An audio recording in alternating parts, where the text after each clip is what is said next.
Isaac Simeon, diwani wa kata ya Utoto, lakini pia mwenyekiti wa halmashauri ya wilaya ya Arusha DC. Siku ya leo tumekusanyika hapa katika viwanja vya hospitali yetu ya wilaya ya Uturumet, ambamo tumepata ugeni mkubwa sana, kwa maana ya wizara nzima ya afya imefika leo hapa, kwa maana waziri wetu wa afya ndugu yetu Mohamed Mchengerwa, lakini pia na mbunge wa jimbo la Ruvuma Magharibi ambaye pia kitaratibu ni mwenyekiti wa kamati ya afya ya bunge.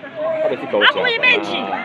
Kikubwa ambacho mimi kama mwenyekiti nimekiona ama ambacho tumekisikia ama ambacho ndio furaha yetu ni kuweza basi kusikia yale ambayo ameyaleta mazuri sana waziri wetu wa afya, kwa maana kwamba ameweza kuweka wazi kwamba maombi ya mbunge ambao ni umaliziwaji wa kipisi cha barabara cha lami cha kama kilomita 1.5 kwamba amepokea na atapeleka sehemu husika, lakini pia amepokea maombi mengine mengi sana ikiwemo ujenzi wa ukuta kuzunguka hospitali hii ya wilaya yetu ya Uturumet, ambayo ilikuwa ni changamoto kubwa sana kwa kupita katikati ya hospitali wakati wa huduma. Haya amepokea pia hilo, lakini pia amepokea la kuhusu ombi la watumishi. Wameomba pia tumemwomba pia watumishi kupitia mbunge, na amesema amelipokea na ametoa maelekezo katibu wa wizara yake ya afya aifanyie kazi kwa haraka.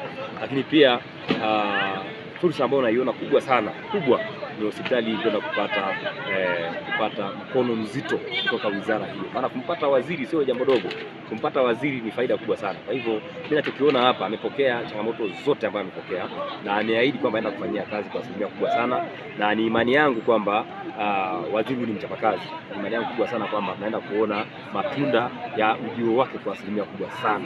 Mungu awabariki.